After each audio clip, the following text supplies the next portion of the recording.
Okay, so guys, update lang dun sa bill na pinost ko ah. So, ito yung na-receive namin. Ang issue kasi doon, yung bill sa nursing station, yung pinakamalaki. Sobrang laki. Mas pa siya sa halos lahat ng bill i-combine. Okay, nakalagay doon, nursing station is 209,178 pesos. Diba? So, that's equivalent to like $4,000 US.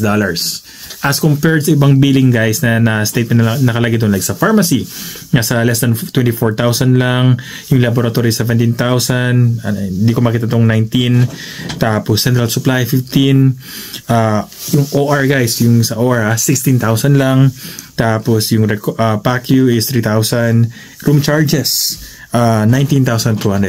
So dagdagan mo lahat yun, mas mahal pa yung sa nursing station. Kaya sabi ko, grabe naman. Sino ba naka-duty dyan? VIP ba nag-duty dyan? Or grabe ba yung mga binibigay?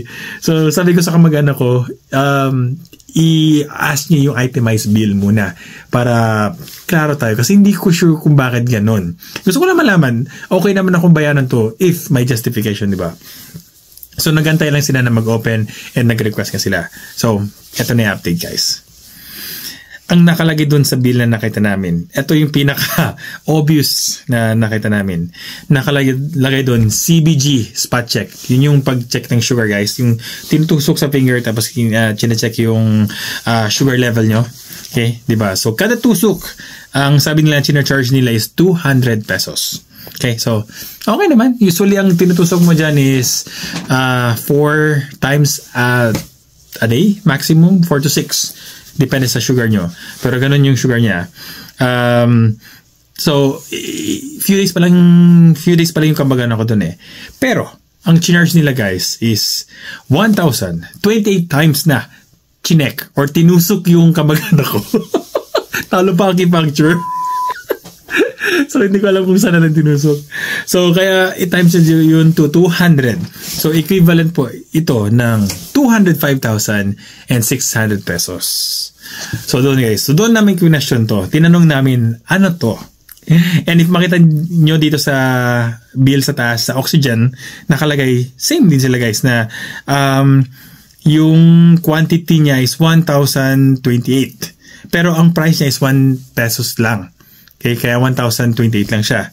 Diba? So, I think dito nagkamali guys. Yung instead na nilagay na, I think, oxygen, nilagay nila dun sa CBG.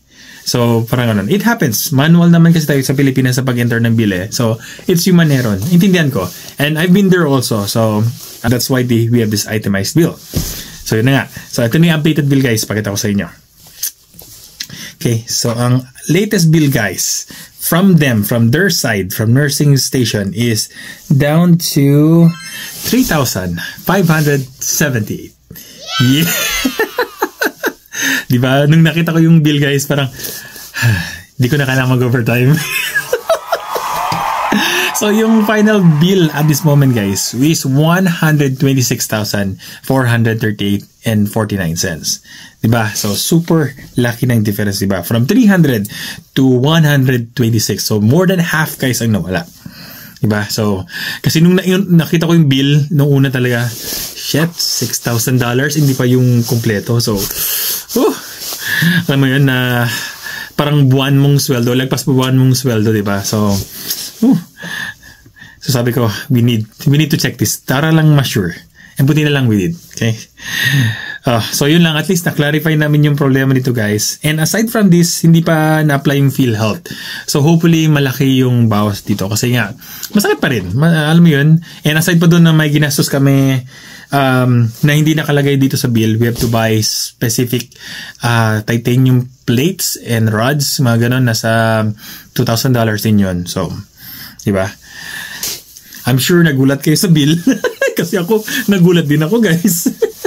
So, buti lang na-clarify. So, yun lang. I-punch ko na rin yung, advertise ko na rin yung upcoming event ko guys. I'll create a video regarding transition coming to the United States. Mainly sa mga med-surg na pamunta dito. Okay? This is meant para makatulong, especially those without experience or those who are forced na mag-work sa med-surg kahit na wala sila experience sa med-surg. So, I'm doing this for you guys para at least hindi kayo mahirapan sa transition. Especially those na gusto lang, curious lang kung ano yung mga kailangan nila i-prepare, paano nila i-prepare, prepare before pa dumating sa United States. Or especially doon sa wala talaga experience sa med-surg. Okay, so at least makaroon kayo ng edge kung paano magsimula dito sa US bilang isang nurse. I met couple of people here na nagkaroon ng issues with regarding their training period, nagkaroon ng problema, and hindi maganda experience nila with their preceptor or yung nag-train sa kanila. It happens, guys. Okay, so depends. And also, hindi sila makakope up kasi nga wala silang background talaga ng med-surg sa atin sa Pilipinas, or may konting barrier sa language. Okay, so that's the purpose for this. But of course, guys, hindi to libre, guys. So I'm asking for a small fee for this, and I'll be doing it via Zoom. So I'm still working on it for the specific day, time. So, but malapit na. So I just wanna put it out there. Okay. So, yun lang. See you guys. Walang pilitan. So, gusto nyo, yes. If no, okay lang. Okay? So, again, see you next time. Bye-bye.